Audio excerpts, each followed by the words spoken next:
Assalamualaikum warahmatullahi wabarakatuh. Sobat Justisia TV, selamat datang di program Justisia.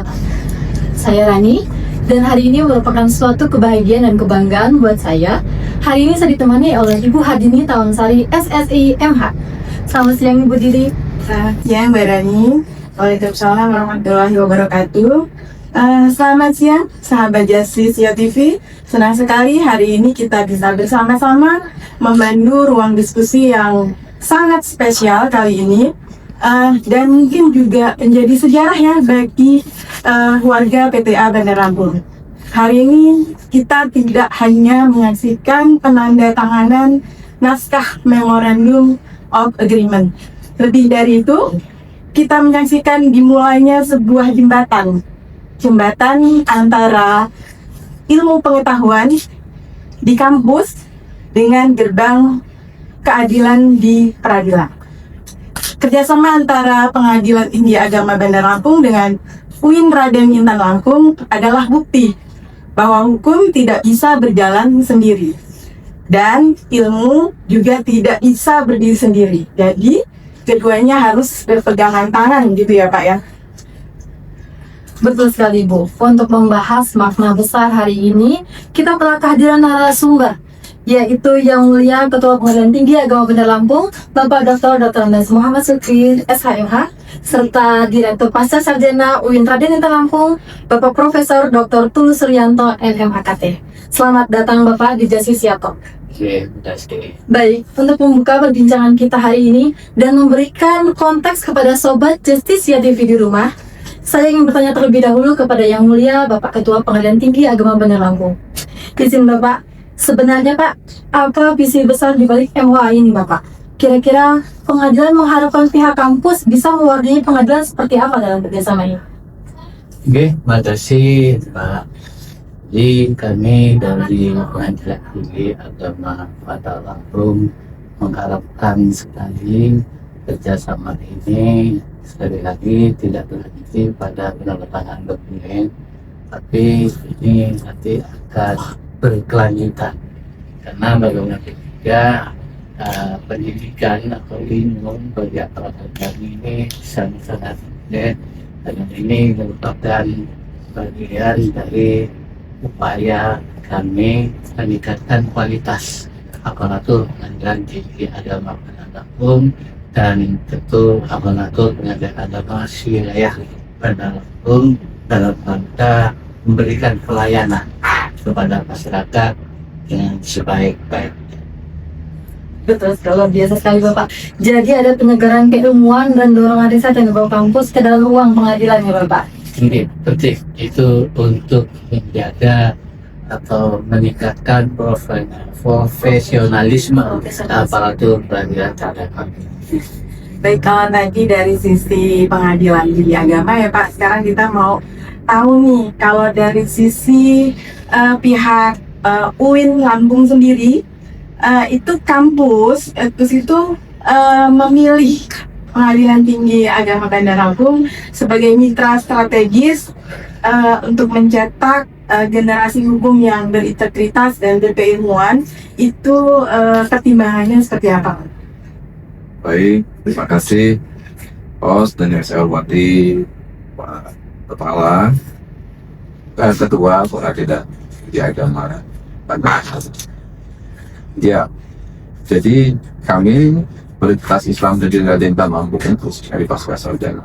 Kami sebuah institusi unggul. Jadi secara institusi kami sudah unggul.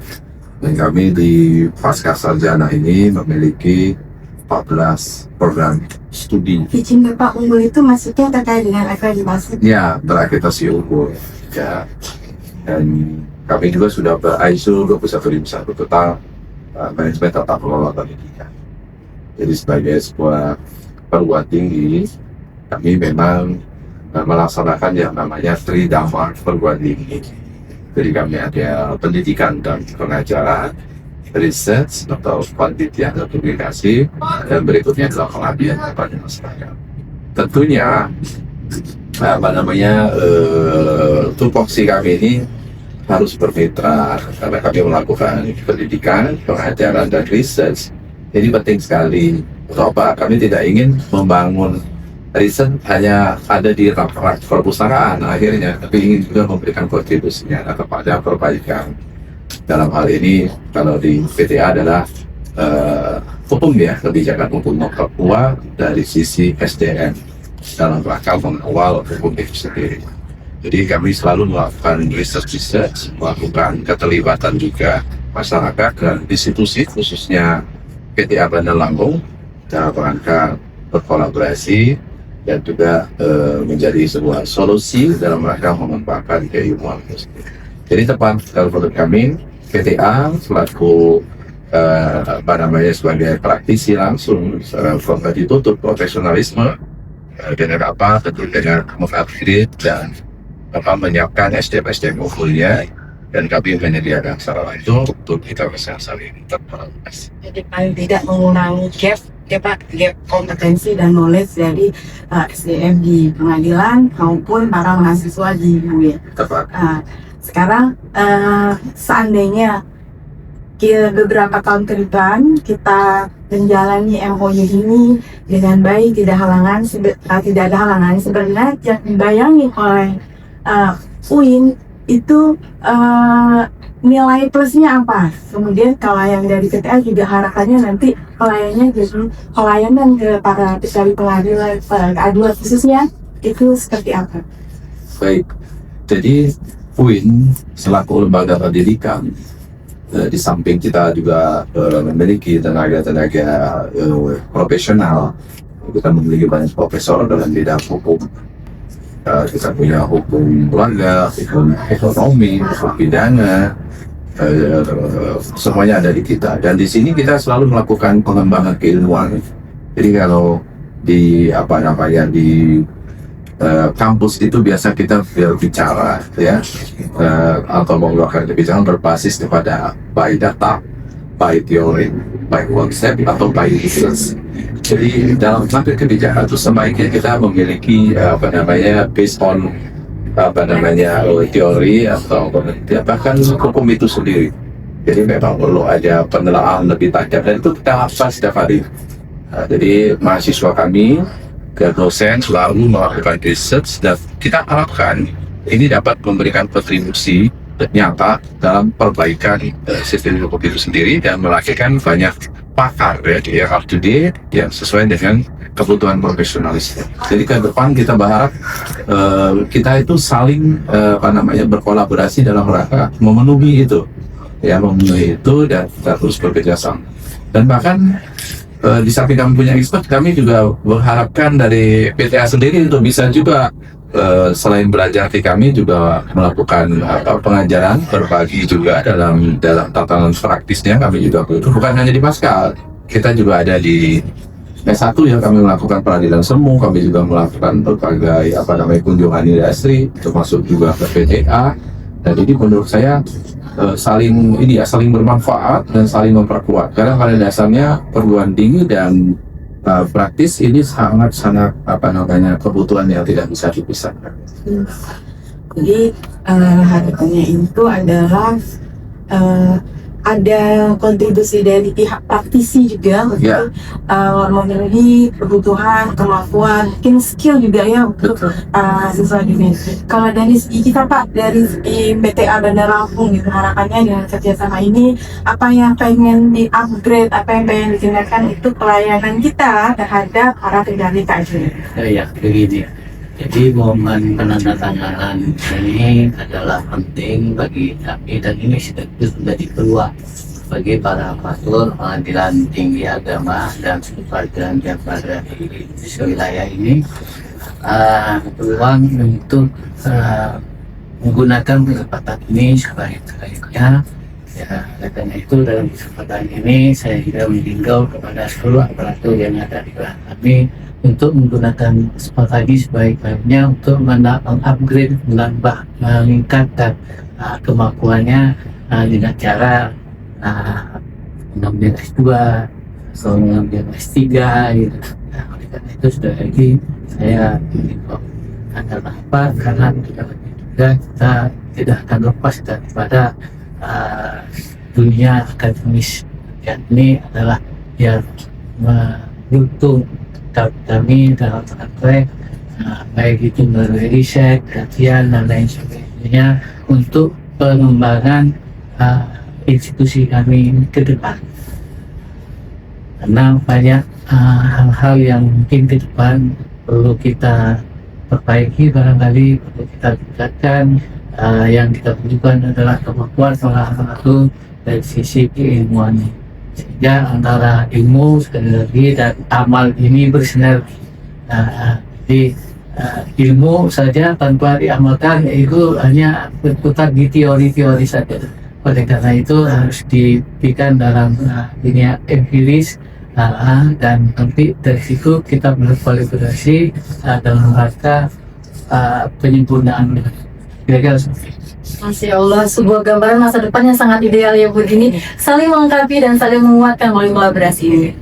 Mengangkat pembahasan mengenai program nyata Bapak.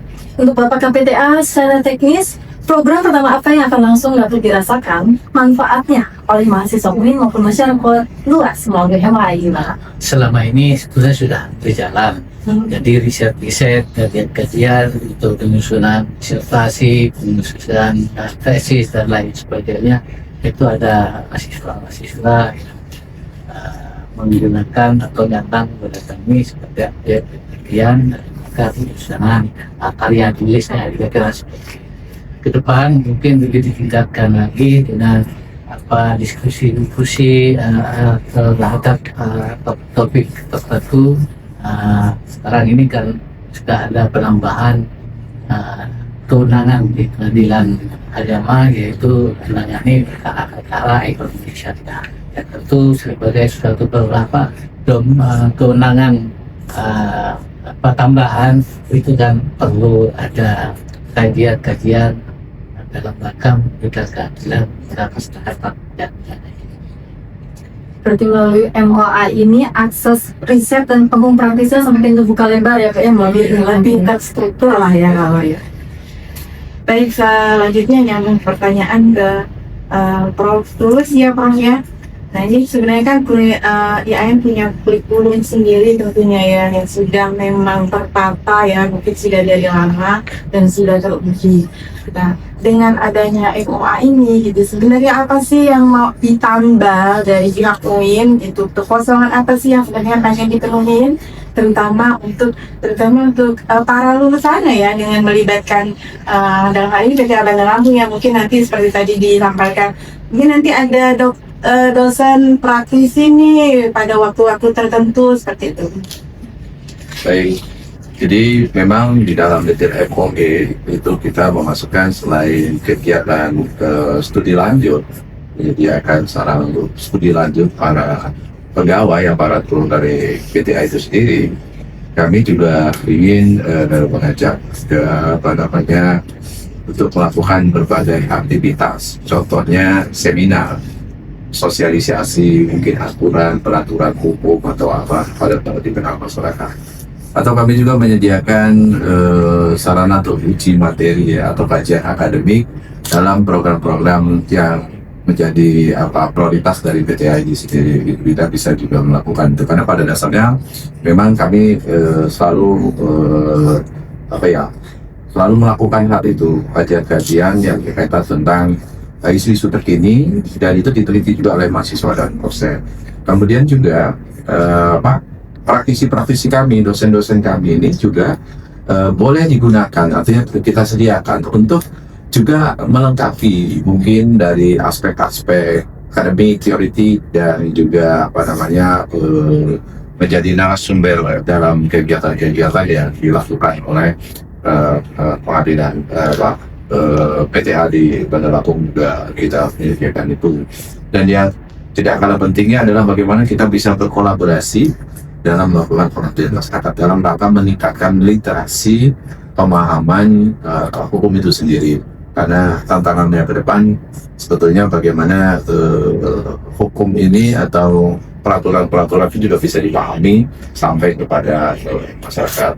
Jadi alumni ini kita anggap agen perubahan itu sendiri, yaitu agen pembaruan, dan nanti menjadi tokoh-tokoh yang bisa menjadi pionir peradilan, ajas keadilan itu lahir dari produk kita bersama tadi ya. Jadi kita berkolaborasi ini bukan hanya kami yang produce, sebetulnya kelembagaan ini ikut juga, khususnya dalam betul, khususnya juga dalam mereview kurikulum.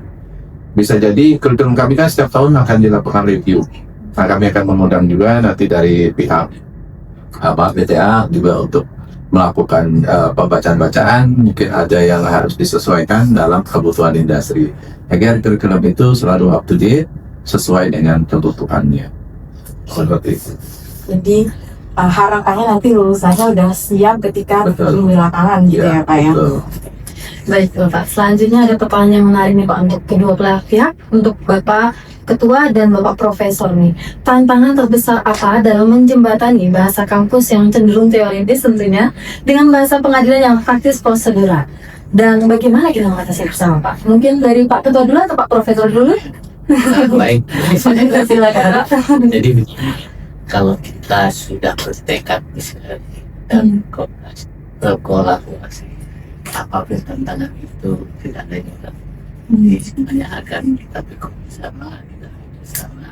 Ini tadi sudah disampaikan tentang kesediaan ya untuk juga barangkali menjadi narasumber dalam kegiatan seminar, GD dan lain sebagainya, dan semuanya itu tentunya untuk kepentingan kita bersama ya, kepentingan pengembangan ilmu dan kepentingan praktis ya di dalam menyelesaikan perkara-perkara yang dihadapkan apa yang kita hadapi bersama. Oleh karena itu seperti apa yang disampaikan oleh Pak Direktur tadi, bermanfaat itu saya ingin baik. Kalau dari Bapak Prof, itu bagaimana Pak cara menjembataninya bahasa kampus dan bahasa praktis tersebut Pak? Sebetulnya sudah dijawab, jadi sudah selesai. Jadi pada dasarnya kami sangat sepakat. Jadi sepanjang kita punya niat baik dan sebetulnya sudah berjalan, Iya. sudah berjalan. Tinggal bagaimana kita menguatkan kembali kerjasama ini dalam artian bahwa dari sisi praktis dan kami akademis itu memang memiliki kebutuhan yang sama, dalam artian bagaimana kita bisa mewujudkan tujuan kita bersama, bagaimana meningkatkan kualitas sumber daya manusia aparatur PT Abada Lampung dengan apa? Dengan kolaboratif aktif. Kolaboratif artinya semua bidang, baik dalam bidang pendidikan pengajaran kami juga bisa mengundang dan juga bisa diundang dalam bidang research, kami juga bisa mengajak atau diajak dalam artian bagaimana kami juga diajak dalam tema-tema tertentu, kasus-kasus yang mungkin masih membutuhkan kajian yang dalam, kajian akademis kami menyiapkan diri gitu kan. Kemudian dalam sisi pengabdian masyarakat, meningkatkan literasi, kesadaran hukum, kami juga menyiapkan diri untuk terlibat dan berkecimpung langsung. Bahkan kami juga ingin mengajak, karena pada dasarnya memang tujuan kampus itu berdiri adalah kampus yang terdapat membawa manfaat dan masyarakat. Itu kan. Menarik ya, kolaborasi ini bisa bahasa ini bisa saling melengkapi. Intinya kalau sama-sama berniat baik itu tidak ada masalah yang tidak bisa diatasi. Dan tujuannya hanya satu, saling menyelaraskan ya untuk peningkatan sumber daya manusia yang harapannya lebih besarnya itu akan berkontribusi terhadap kualitas kehidupan bangsa dan negara. Oke, baik Bapak, kita sudah hampir di penghujung. Nah, sekarang saya ingin mendengar pesan dari Pak Ketua nih ya. Pak Ketua kan sebagai hakim itu sudah melanglang buana, sudah banyak makan asam garam katanya. Nah, ini pesannya untuk para mahasiswa UIN yang mungkin punya keinginan untuk menjadi hakim, terutamanya hakim peradilan agama ataupun aparatur di peradilan. Ya, jadi pesan saya kepada mahasiswa sebagai generasi penerus, ya belajarlah dengan tekun dan betul-betul mencari ilmu, bukan cari lulus. Jadi Jadi nanti ketika dia sudah selesai, baru dia akan siap pakai. Dan saya menginginkan nanti ke depan ini aparatur kita, hakim, panitera, dan tenaga-tenaga teknis lainnya itu betul-betul berkualitas dan profesional. Dan jangan lupa juga ikan berintegritas. Profesional, integritas. Satu lagi, jangan lulus kalau nggak punya skill. Nanti bingung ya mau ngapain. Baik Bapak, kemudian untuk Bapak Profesor Tulus Pak, harapan Bapak kepada aparatur pengadilan agar mau dan berkenan menjadi dosen lapangan bagi para mahasiswa di Indonesia. Ya, tadi sudah jawab ya, sama sebetulnya. Pada saat dia aparatur ini masuk ke saya juga sama, jadi mahasiswa juga. Jadi intinya bahwa sederhananya untuk meningkatkan kualitas manusia ini, ilmu itu kan tidak statis ya, selalu dinamis dan berkembang. Jadi kalau ingin menjadi insan yang profesional, satu syaratnya belajar dan belajar dari doyan ibu sampai dari Ahmad. Kalimat yang sederhananya long life education. Sebagai pesannya saya Belajar tiada akhir. Iya. Belajar. Tapi kan jujur aja kita udah males mau belajar. Itu satu. Dan di sini jadi teman-teman Justicia TV pesannya adalah belajar terus, jangan bosan sampai long life education ya. Baik, luar biasa sekali Sobat Justicia TV. MOA bukan sekedar tanda tangan di atas kertas. Ini adalah jembatan antara teori di kelas dengan praktik di persidangan, antara idealisme kampus dengan integritas di lembaga peradilan. Kami mengucapkan terima kasih kepada Bapak Ketua Pengadilan Negeri Kabupaten Lampung dan Bapak Direktur Pasca Sarjana UIN Radinata Lampung atas kehadirannya dan membagikan berbagai inspirasi di Justicia Talk hari ini. Terima kasih Bapak. Terima kasih juga kepada seluruh sahabat Justicia TV yang sudah setia menyaksikan dari awal hingga akhir. Jangan lupa untuk terus mendukung program-program dan memberikan masukan untuk kemajuan Justicia TV. Nah, kita punya tagline-nya Pak, Justicia TV. Kita ucapkan bersama-sama ya Pak ya. Justicia TV, informatif dan inspiratif. Oke. Dan kita mulai ya Pak ya. Oke. 1, 2, 3. Justicia TV, informatif dan inspiratif. Baik, Sobat Justicia TV, saya Rani Cahyani pamit undur diri. Dan saya Ardini Tawansari. Terima kasih atas waktunya dan sampai bertemu di Justicia Talk episode selanjutnya. Wassalamualaikum warahmatullahi wabarakatuh. Waalaikumsalam. Terima kasih Bapak. Justicia TV, informatif dan inspiratif.